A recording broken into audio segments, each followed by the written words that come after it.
Welcome to Cutty Kids Stories. ஒவ்வொரு காலையும் தெருக்கள் ஆயிரக்கணக்கான மௌன குரல்களுடன் விழிக்கின்றன. அவங்களுக்கு அதிகம் வேண்டியதில்லை. சிறு உணவு, சின்ன கருணை, பாதுகாப்பான ஒரு தூங்குமிடம். ஆனால் தெருநாய்களுக்கு இந்த எளிய கனவுகள் கூட கிடைக்காமல் போகிறது. சாலையோரத்தில் பிறந்து பசியிலேயே வளர்ந்து ஒவ்வொரு நாளும் உயிர் காப்பதற்காக போராடி இதுதான் ஒரு தெருநாயின் தினசரி வாழ்க்கை. யாரும் தெருநாயாக பிறக்க வேண்டுமென தேர்வு செய்யவில்லை.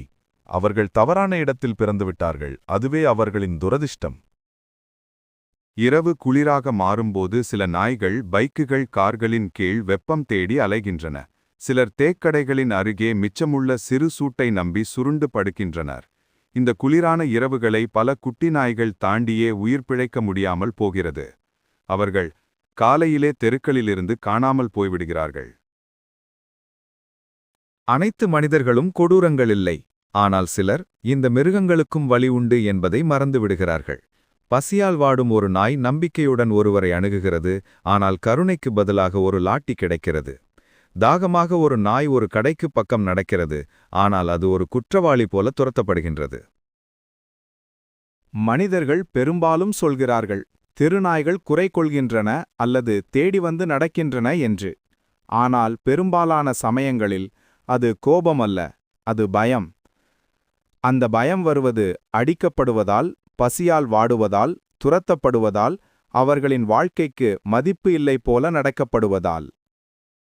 ஒவ்வொரு ஆண்டும் ஆயிரக்கணக்கான தெருநாய்கள் சாலையில் விபத்துகளில் இறந்து போகின்றனர். பெரும்பாலான வண்டிச்சாலையோர்கள் நிறுத்துவதில்லை. பெரும்பாலானவர்கள் பின்பார்ப்பதும் இல்லை. வலி உண்மையானது, துன்பம் உண்மையானது. ஆனால் அவர்களின் குரல்கள் நெடுஞ்சாலையின் சத்தத்தில் மறைந்து போகின்றன. உடல் நோய்கள், காயங்கள், பசி. தெருநாய்கள் மௌனமாகவே துன்பப்படுகிறார்கள். ஏனெனில் அவர்கள் எங்களின் மொழியை பேச முடியாது. அவர்களின் கண்கள்தான் அவர்களின் ஒரே குரல் ஆகிவிடுகின்றன. உதவி கோரிக்கோரும் ஒரு குரல். கொடூரத்தின் நடுவிலும் இன்னும் கருணை காணப்படுகிறது. பசியால் வாடும் ஒரு நாய்க்கு உணவு வழங்க நின்றுவிடும் மனிதர்கள் உள்ளனர். கனத்த வெயிலில் தாகத்தால் தவிக்கும் நாய்களுக்கு தண்ணீர் அளிக்கும் நெஞ்சங்கள் உள்ளன. காயமடைந்த ஒரு நாய்க்கு உதவி தேவையான போது மீட்பு அணிகளை அழைக்கும் நன்மக்களும் இருக்கிறார்கள். மனிதாபிமானம் இன்னமும் வாழ்கிறது. ஆனால் எல்லா இடங்களிலும் அல்ல.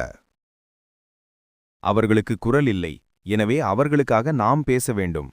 அவர்களுக்கு வீடு இல்லை, ஆகையால் அவர்களிடம் நாம் கருணையை காட்ட வேண்டும். மேலும் அவர்களை பாதுகாக்க யாரும் இல்லை, நாம் தவிர.